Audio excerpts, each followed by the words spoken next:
오늘 우리에게 주시는 하나님의 말씀은 여호수아 3장 1절에서 6절의 말씀으로 요단강도 건널 수 있습니다 라는 제목으로 하나님의 말씀을 듣겠습니다.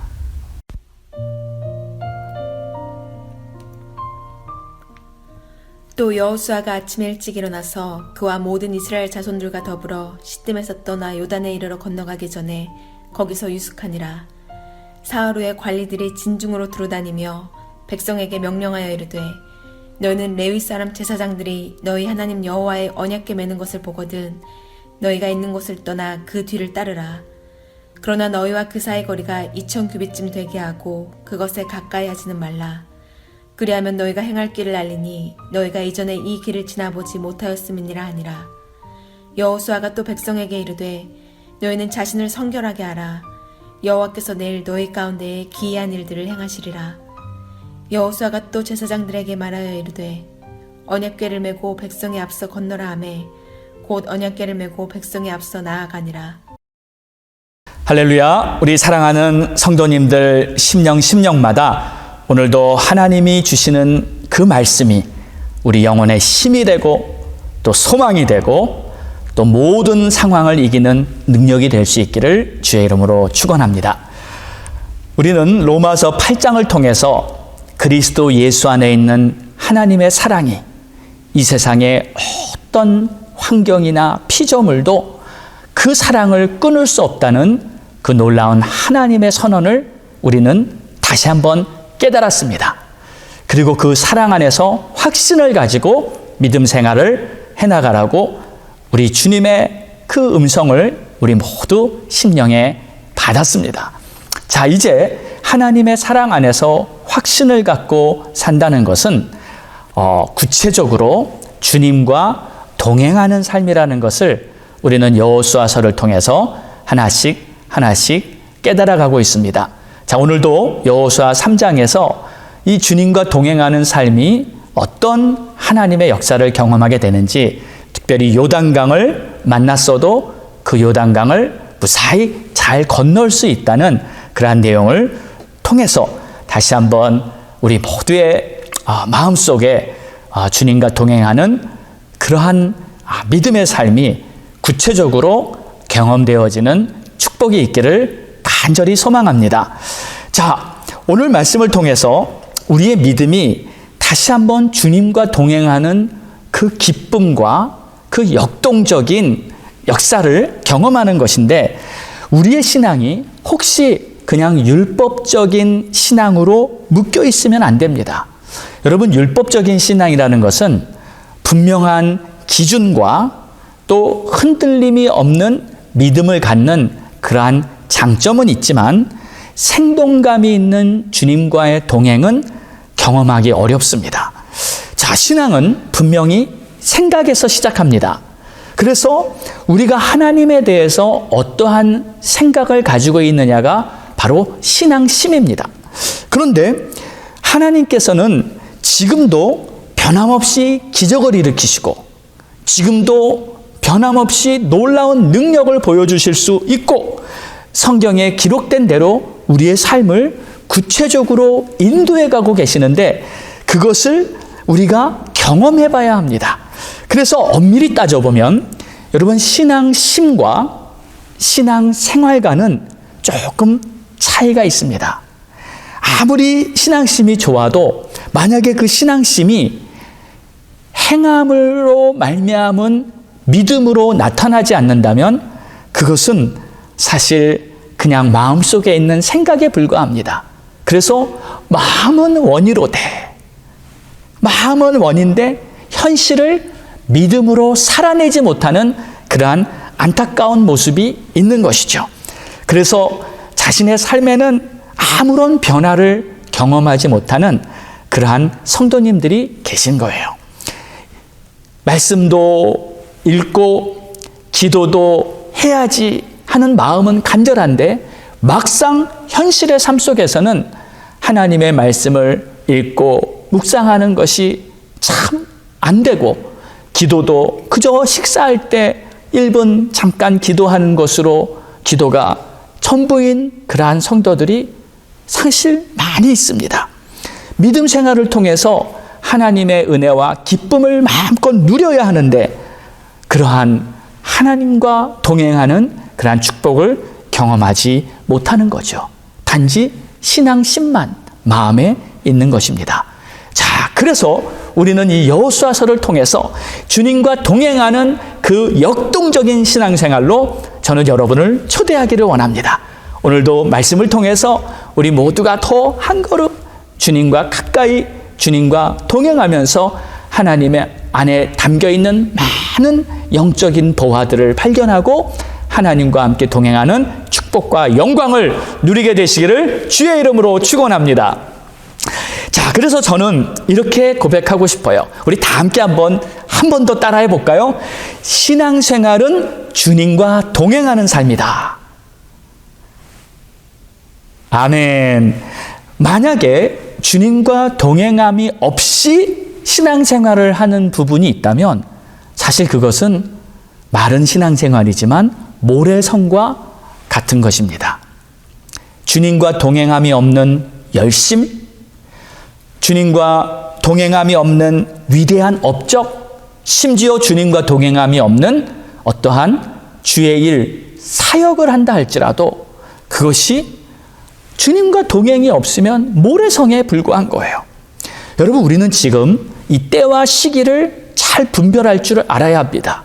왜 지금 우리는 이 코로나 바이러스라는 전 세계적인 팬데믹 사태를 맞이하고 있고 하나님께서는 이 사태를 통해서 하나님의 자녀들, 교회에게 어떠한 메시지를 주고 있는지 우리는 이것을 분명히 깨달아야 합니다. 지금은 하나님께서 뭔가를 새롭게 하려는 어떠한 터닝 포인트에 우리 모두가 다 서 있습니다. 이때 하나님께서 원하시는 것이 무엇인지를 깨닫지 못한다면 우리는 참 어리석은 이 어려운 환난 시대에 아무런 영적인 유익을 얻지 못하고 답답한 일을 당하게 되고 말 것입니다. 하나님이 원하시는 것은 우리가 주님과 동행하는 삶을 한 걸음 한 걸음 살아감으로 말미암아 하나님의 역사에 구체적으로 실제적으로 경험하게 되는 그러한 하나님의 자녀가 되는 것입니다. 이러한 시기에 단 한 분도 낙오자가 되지 마시고 주님과 동행하는 삶을 배우고 훈련하고 또 적극적으로 내가 동참하고 열심을 내서 여러분의 삶에 주님의 향기, 그리스도의 향기가 넘치게 되기를 간절히 바랍니다. 자, 지난 주일 말씀에는 주님과 동행한다는 것은 바로 순종하는 믿음으로, 믿음의 순종을 통해서 주님과 동행이 가능하다 그랬습니다. 주님과 동행하려면 반드시 믿음이 필요해요. 그런데 그 믿음은 어떤 믿음이냐? 하나님께서 나에게 좋은 것을 주실 거라는 그러한 믿음을 갖는 거죠. 하나님의 사랑이 우리를 이 세상 어떤 것으로부터 지켜주시고 좋은 것으로 주실 거라는 그 사랑을 내가 믿어야 하나님과 동행하는 것이 시작되는 것이 아니겠습니까? 여러분, 주님의 사랑 안에 지금 거하고 계시죠? 더 주님의 사랑 안에서 확신을 갖고 주님과 기쁘게 동행할 수 있기를 바랍니다. 자, 오늘 말씀은 이제 주님과 동행을 하는데 이스라엘 백성들 앞에 요단강을 만나게 됩니다. 그래서 이 요단강을 만났지만 그 요단강을 무사히 건너게 되는 그러한 내용이에요. 오늘 3장 1절을 보겠습니다. 여호수아가 아침에 일찍이 일어나서 이스라엘 사람들로 더불어 시딤에서 떠나 요단에 이르러서는 건너지 아니하고 거기서 유숙하니라. 자, 이제 이스라엘 백성들은 요단 앞까지 왔습니다. 이제 가나안 땅에 들어가려고 하는데 이 요단강이 그들 앞을 딱 가로막은 거예요. 여러분, 이 요단강의 그 가로막음에 대해서 한번 생각을 해봐야 합니다. 그들이 가려고 하는 그 길에 요단강이 환경적인 장애물로 딱 서 있는 거죠. 그런데 이 장애물을 보면 그들의 힘으로, 그들의 노력으로는 결코 이 장애물을 해결할 수 없는 그러한 장애물입니다. 그랬을 때 그들 마음에 안 되겠다, 요단강을 건너지 못하겠네 하며 그 가능성을 완전히 상실해 버릴 수밖에 없는 상황이 되고 말았어요. 15절에 보니까 요단이 곡식 거두는 시기에는 항상 언덕에 넘칠 정도로 그 물이 많았다고 그렇게 기록하고 있습니다. 자, 그런데 이제 중요한 것은 이것입니다. 우리가 어떠한 장애물을 만났을 때 그 장애물보다 더 큰 문제는 바로 우리 마음속에서 안 되겠구나, 이거 불가능하구나 하며 하나님을 의지하던 그 믿음이 사라져버리는 것. 여러분, 이게 사실 더 큰 문제입니다. 하나님은 살아계시고 하나님은 지금도 나를 인도하시고 하나님은 전능하신 능력으로 나를 도우실 수 있습니다 하고 그 믿음을 끝까지 가지고 있어야 되는데, 그 믿음을 잃어버리고 안 되는구나, 할 수 없구나 하는 그러한 자포자기의 마음이 돼버리는 거예요. 여러분, 내게 능력 주시는 자 안에서 내가 능치 못함, 모든 것을 할 수 있다는 것을 여러분 믿으시기 바랍니다. 그래서 할 수 있거든이 무슨 말이냐? 믿는 자에게는 능치 못함이 없다고 우리 주님이 말씀하신 거예요. 여러분, 중요한 것은요, 현실적으로 이게 되느냐 안 되느냐 그게 중요한 게 아니라 하나님이 하시느냐 안 하시느냐, 하나님이 이것을 원하시느냐 원하지 않으시느냐, 이것이 중요한 겁니다.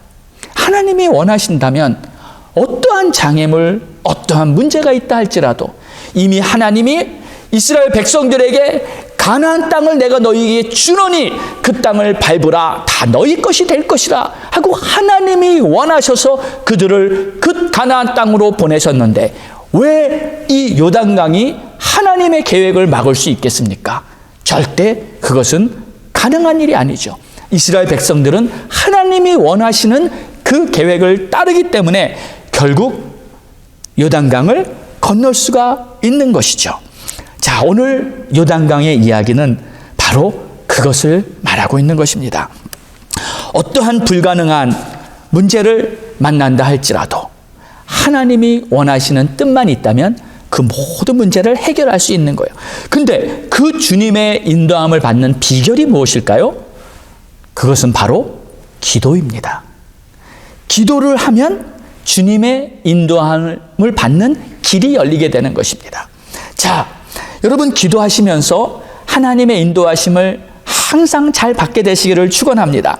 그래서 이 하나님의 인도를 받는다는 말과 주님과 동행한다는 말은 같은 말입니다. 그렇죠? 내가 지금 하나님의 인도를 받고 있으면 주님과 동행을 하고 있는 거예요. 그래서 우리는 주님의 인도를 받기 위해 기도해야 하고, 기도를 할 땐 주님의 인도를 받으며 주님과 동행하는 놀라운 축복을 누리게 되는 것이죠. 여러분, 1절과 2절을 보면 그 사이에 여호수아가 요단 앞에 와서는 잠시 멈추고 기다리고 있습니다. 3일간 도대체 무엇을 했을까요? 저는 여호수아는 분명히 3일 동안 기도했다고 봅니다. 하나님, 우리 앞에 이 요단이 가로막고 서 있네요. 하나님, 인도함을 받기 원합니다. 하나님, 어떻게 해야 하겠습니까? 결국 3일 후에 요단을 건너는 방법을 하나님께서는 여호수아에게 알려주셨고, 여호수아는 그 말을 그 백성 지도자들, 방백들에게 선포하여 3일 후에 이 요단을 건너는 놀라운 역사가 나타난 것이죠. 그러므로 기도는 주님의 인도를 받고 주님과 동행할 수 있는 최고의 방법이라는 것을 여러분 잊지 마시기 바랍니다. 기도 없이 주님의 인도가 없고, 기도 없이 주님과 동행이 있을 수가 없는 거예요. 기도 없이 주의 역사가 일어나지 않고, 기도 없이 하나님의 영광이 나타나지 않는 것입니다. 자, 이제 백성들이 어떻게 하나님의 인도를 받았는지 보겠습니다. 3절과 4절을 보면 백성에게 명령하여 이르되 너희는 레위 사람 제사장들이 너희 하나님 여호와의 언약궤 매는 것을 보거든 너희가 있는 곳을 떠나 그 뒤를 따르라. 그러나 너희와 그 사이 거리가 2000규빗쯤 되게 하고 그것에 가까이 하지는 말라. 그리하면 너희가 행할 길을 알리니 너희가 이전에 이 길을 지나보지 못하였음이니라 하니라. 자, 하나님께서 요단을 건너는 방법을 이렇게 알려주셨습니다. 레위 제사장들이 하나님의 언약궤를 메고 앞서가고 백성은 그 뒤를 따르는 거예요. 자, 그러니까 항상 하나님은 앞서가고 우리는 주님의 뒤를 따르는 거예요. 그러니까 제사장들이 하나님의 역할을 한 것입니다. 자, 이 모습은 광야 때나 지금 가나안 땅에서의 모습이나 사실 같습니다. 광야에 있을 때도 하나님께서는 이 구름 기둥을 통해서 그들이 가야 할 길을 앞서서 인도해 가셨습니다. 아침에 일어나면 그 구름 기둥이 앞으로 움직일 때 모세는 백성들에게 이제 우리는 다시 행진을 시작한다 하고 선포를 하면 백성들은 자기들의 천막을 다시 다 걷어서 이제 광야 행진길을 다시 시작하게 됩니다. 그 구름 기둥이 가는 곳으로 백성들은 모세의 말에 따라 따라가야 했던 것이었어요. 또 지금도 마찬가지입니다. 하나님께서는 여호수아에게 그 제사장들이 언약궤를 메면 그 언약궤가 앞서가는 것을 따라가라. 그래서 하나님께서 원하시는 그 길과 그 방법으로 가게 되는 것입니다. 자, 그런데 여기 이 제사장들이 들고 있는 언약궤, 그 언약궤는 바로 제사장에게 준 하나님의 말씀을 의미합니다. 영적으로.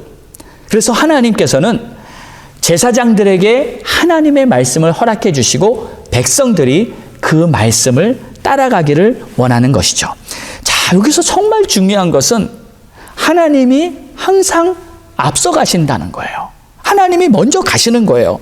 하나님은 우리 보고 열심히 달려봐라, 열심히 뛰어봐라 하면서 뒤에서 내가 밀어줄 테니까 열심히 뛰라고 하지 않으십니다. 항상 하나님은 내가 앞서가고 너희는 나를 따르라고 말씀하세요. 그리고 하나님께서 이렇게 하시는 이유가 있는데 그것은 바로 하나님께서는 놀랍고 아름답고 위대한 계획을 가지고 계십니다. 근데 우리가 그 계획을 알 길이 없는 거예요. 우리 스스로의 판단으로 하나님의 계획을 깨달을 길이 없는 거예요. 그래서 하나님께서는 당신의 계획을 우리에게 알려주시고 하나님이 앞서가시고 우리는 하나님을 따르기를 원하시는 거예요. 그런데 사실 우리는요, 스스로 살아오면서 내가 앞장서서 내가 하고 싶은 뜻대로 사는 일에 사는 그 생활에 너무 익숙해졌기 때문에 하나님의 뜻을 따라서 인도를 받으면서 산다는 것이 전혀 익숙하지가 않습니다. 그리고 많은 사람들이 그렇게 하지를 않습니다. 그래서 하나님께서는 정말 가나안에 들어가는 이스라엘 백성들에게 주님과 동행하는 것을 처음부터 이렇게 하나씩 가르치고 계신 것이죠. 여러분, 우리는 많은 경우에 이럽니다. 우리는 열심히 뭔가를 하기를 또 좋아하죠. 열심히 합니다. 그런데 내가 막 하고 나서 뒤돌아보면서 주님 빨리 왜 안 오십니까? 하면서 우리가 주님 보고 빨리 따라오라고 주님을 부르는, 주님 이 문제 좀 해결해 주시고, 주님 이 문제 주님께 정말 맡긴다고 하면서 내가 막 앞서가는 그러한 모습이 우리 삶에 얼마나 많은지 모르죠. 그러나 이것은 그림이 거꾸로 된 겁니다. 우리 주님이 인도하시는 길을 우리가 잘 따라가야 되죠. 여러분, 요즘 시대를 봐도 그렇습니다. 요즘 시대는 모든 것이 다 그냥 스피드 시대예요. 얼마나 모든 것이 빨라졌는지 점점 이 속도로 승부하는 시대가 돼버렸습니다. 그래서 이 초고속 문화에 사람들은 점점 더 익숙해졌고 묵묵히 기다리고 잠잠히 기도하는 이러한 모습이 아주 어리석게 보이는 그러한 시대에 우리가 살고 있어요. 그러나 여러분, 항상 제가 말씀드렸다시피 이 하나님의 영적인 어떠한 원리와 이 세상이 돌아가는 모습과는 항상 반대입니다. 그래서 하나님의 역사는 여러분 빨리빨리 이루어지는 것 같습니까? 전혀 그렇지 않죠. 하나님의 역사는 왜 이렇게 더디 이루어지는 것 같나 하는 그러한 모습이죠. 하나님께서 아브라함에게 내가 너에게 정말 자손을 주고 하늘의 별같이 바다의 모래같이 이렇게 민족을 만들겠다고 해놓고선 그 첫 아들을 주는데 자그마치 20여 년이 걸렸어요. 참 오랫동안 하나님께서 말씀해놓고 기다리게 하셨습니다. 절대 빨리 안 하셨어요. 예수님도 이제 부활하신 후에 승천하시면서 내가 속히 오리라, 곧 오신다고 다시 오신다는 말씀을 하셨지만 지금 벌써 2000년이 지났지만 아직 우리 주님은 오시지 않았어요. 그렇다고 주님이 안 오실까요? 주님 반드시 오십니다. 단지 하나님의 하시는 모든 일이 우리가 생각하는 것처럼 그렇게 속히 이루어지는 모습이 아니라 하나님은 천천히 오랫동안 하나님의 일을 이루어 가시는 거예요. 거기엔 또 이유가 있습니다. 자, 여러분, 우리들의 문제는 뭐냐면 이 성급함 때문에 하나님과 동행하는 것을 놓치게 됩니다. 그래서 정말 이 내 뜻대로 내가 원하는 대로 빨리빨리 뭔가 결과를 얻고 손에 쥐기를 원하는 그 마음 때문에 참 문제가 있는 거죠. 어떤 성도님이 그런 기도를 한다고 하지 않습니까? 하도 성급해서 성격이 너무 급해서 매번 실수를 자꾸 저지르는데 안 되겠다 싶어 하나님 앞에 기도를 합니다. 하나님, 내가 왜 이렇게 성격이 급합니까?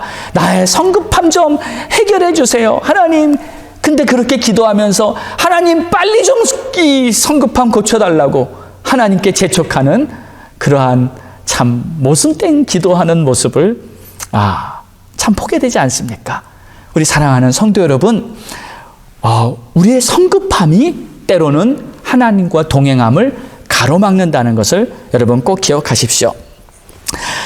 성급함을 내가 다스리지 못하면 주님의 인도를 받을 수가 없습니다. 그리고 주님과 동행은 결국 불가능하게 되죠.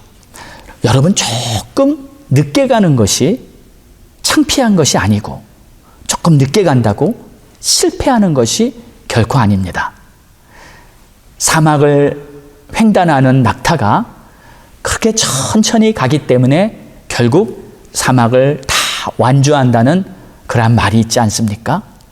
또 위대한 작품은 오랜 시간을 통해서 완성된다는 그러한 말이 있잖아요. 제가 예전에 파리에 있는 루블 박물관에 갔을 때 인상 깊었던 일들이 있었습니다. 이제 관광객들이 이렇게 많이 그룹으로 오지 않습니까? 그래서 그 관광객들이 오는데 원래 루블 박물관은 일주일을 계속 봐도 다 충분히 못 보고 이렇게 한 달씩 이렇게 장기적인 계획을 가지고 와서 이렇게 박물관을 잘 구경하고 하는 그런 분들이 많이 있습니다. 자, 그런데 우리 한국에서 온 관광팀을 제가 거기서 봤어요. 이 그룹으로 왔는데 그분들에게 들리는 소리는 좀 빨리 따라와, 뭐해, 빨리 와 하면서 하는 이 빨리빨리. 우리 빨리빨리가 세계적인 인터내셔널 랭귀지라고 모든 민족이 다 안다고 하지 않습니까? 그래서 우리 한국 관광 오신 그 그룹팀은 그냥 루블 박물관도 딱 3시간이면 띱니다. 네, 다 이렇게 보고 이렇게 간다고 하는데 이 루블 박물관에 가면 이 사람들이 많이 모여있는 한 작품이 있어요. 그 작품이 바로 이 모나리자인데 이 모나리자에 대한 좀 일화가 있습니다. 이 레오나르도 다빈치가 이 모나리자를 그리게 된 이유가 이 이태리의 부호 프란시스코 조콘다가 하루는 다빈치를 찾아와서 자기 아내의 초상화를 그려달라고 부탁을 합니다.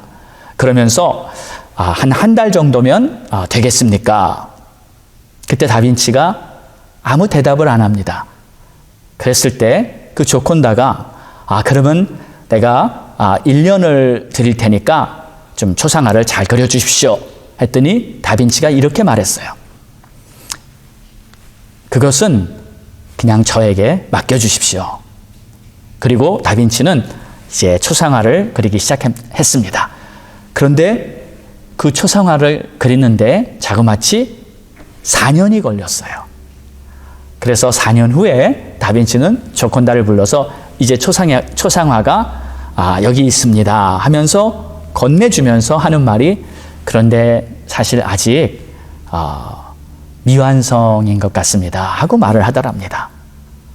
예, 여러분, 명작은 이렇게 오랜 시간을 통해서 이루어지게 되는 것이죠. 때로는 우리는 성급하게 빨리 어떤 결과를 보고 또 그 결과를 내가 내 손에 쥐고 싶은 욕망이 있지만, 하나님께서는요, 우리의 인생이 명작이 되기를 원하십니다. 그렇기 때문에 오랜 시간을 두고 우리를 다루고 계세요. 그렇기 때문에 우리는 천천히 조급함을 내려놓고 성급함을 내려놓고 우리 주님을 바라보면서 기다릴 줄 알아야 하고, 또 주님을 끝까지 신뢰하면서 주님의 말씀을 받아야 하는 줄로 믿습니다. 요단강 앞에 왔을 때 3일을 기다리면서 하나님의 음성을 들을 때까지, 하나님의 지시를 받을 때까지 기다렸던 이 여호수아와 이스라엘 백성은 하나님의 뜻 안에서 주님과 주님의 인도를 받고 주님과 동행할 수 있는 그러한 축복을 누릴 수 있게 된 것이죠. 여러분, 꼭 기억하십시오.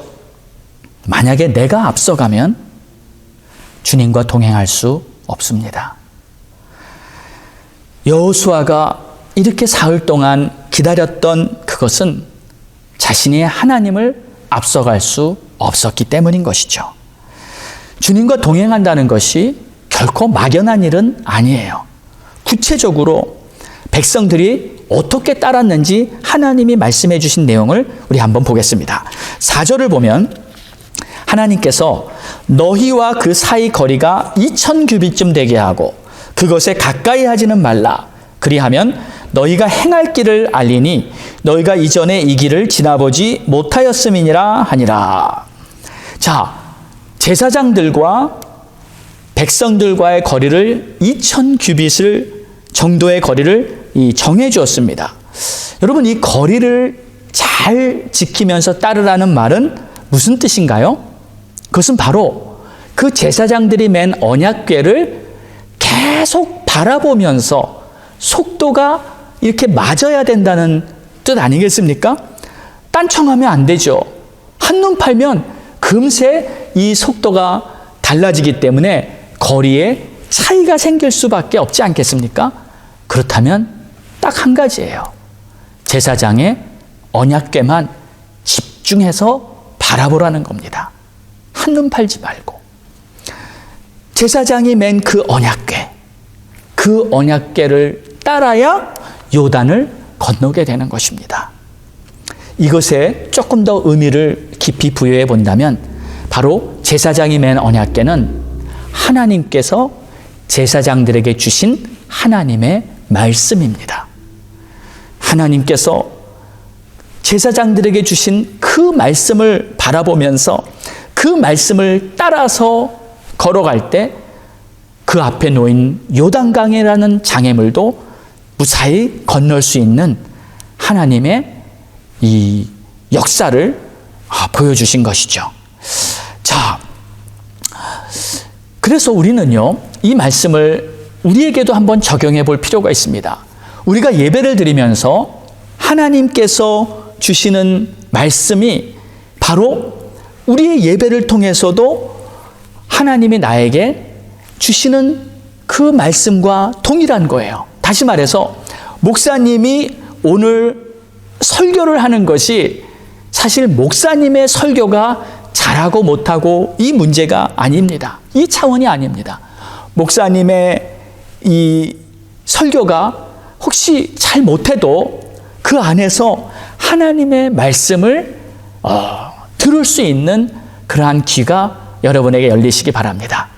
우리 청회장님, 우리 연초에 저희 교회 와서 신년 축복 성회도 해주신 우리 청회장님이 예전에 이런 말씀을 하신 적이 있었어요. 하루는 주일 예배 때 성도님들에게 이렇게 좀 말씀을 하셨어요. 내가 지난주에 설교한 거는 이거는 정말 죽도 아니고 밥도 아니고 참 우리 성도님들한테 좀 죄송했다고 하는 솔직한 그러한 표현을 하신 적이 있습니다. 제가 그 말을 들으면서 아니 우리 총회장님이 저 정도인데 나 같은 종이 내가 하는 설교가 정말 나는 이건 뭘까? 나는 도대체 뭘까? 이건 이 수프도 아니고 샐러드도 아니고 나는 뭐라고 말을 해야 될까 하는 그러한 생각이 들었어요. 그런데 중요한 것은 그런 것 같아요.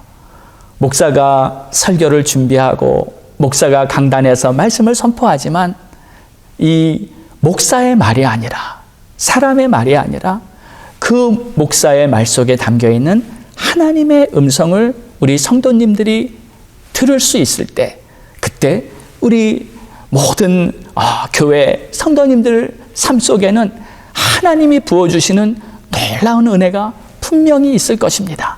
그래서 여러분 흙더미 속에서도 진주를 발견하시기를 축원합니다. 사람의 말로 듣지 말고 정말 저는 아무것도 아니지만 저를 통해서 역사하시는 하나님의 음성이 여러분들의 심령에 들리게 되시기를 주의 이름으로 축원합니다. 자, 백성들은 제사장들의 언약궤를 바라보면서 그 언약궤를 집중하며 바라보며 계속 걸어야 했습니다. 그래서 한 가지 얻은 좋은 결과가 있어요.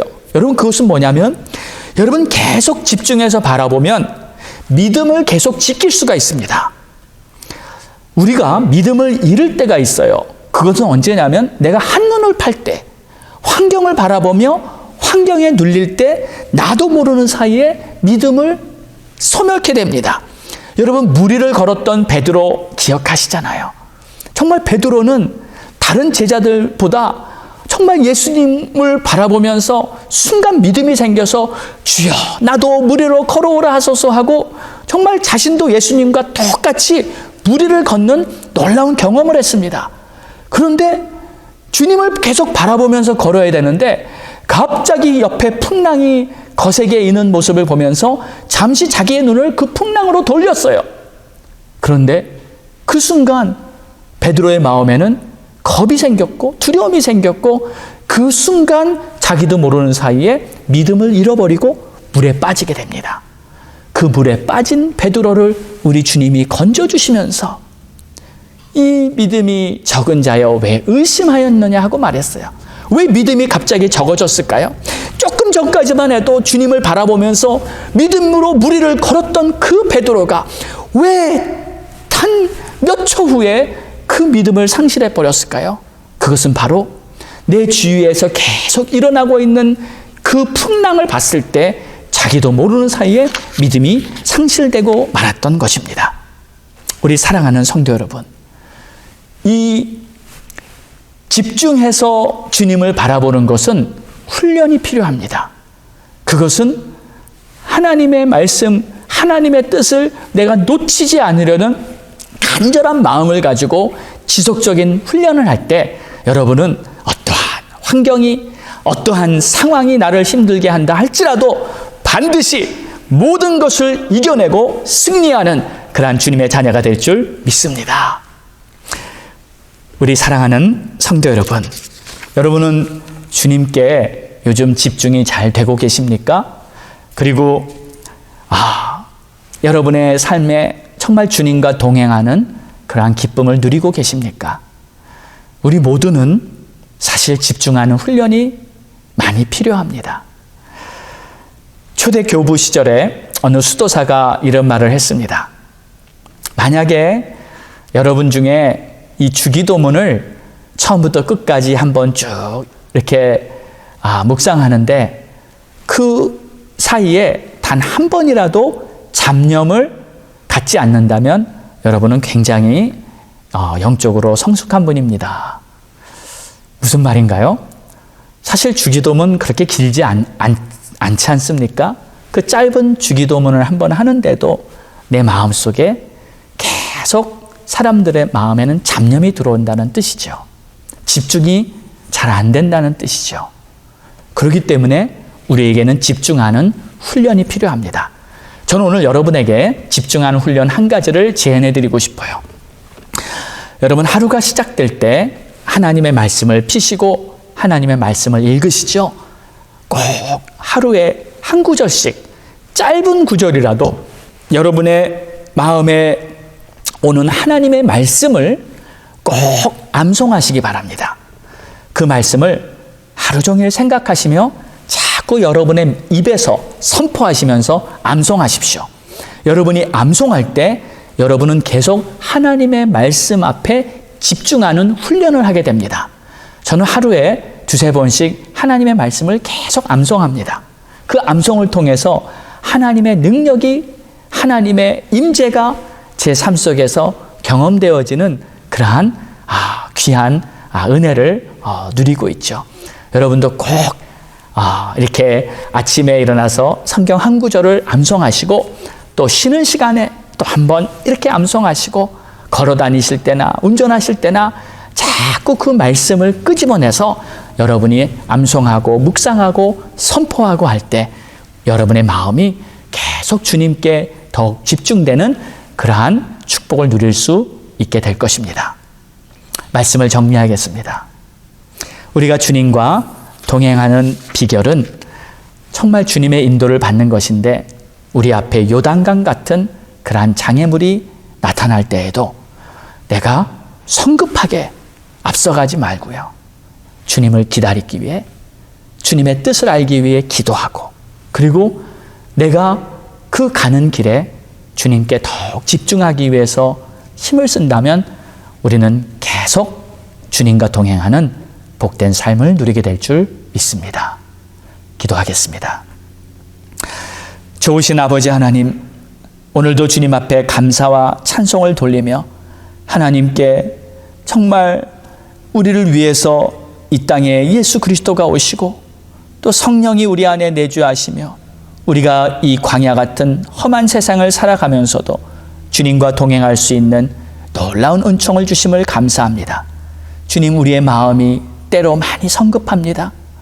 때로 우리가 주님께 집중하지 못하고 우리의 마음에 잡념, 분주함, 또 의심이 많습니다. 하나님 도와주시옵소서. 주님과 친밀한 동행의 삶을 살 수 있는 우리 모두가 되게 인도해 주옵소서. 예수님의 이름으로 기도드리옵나이다. 아멘.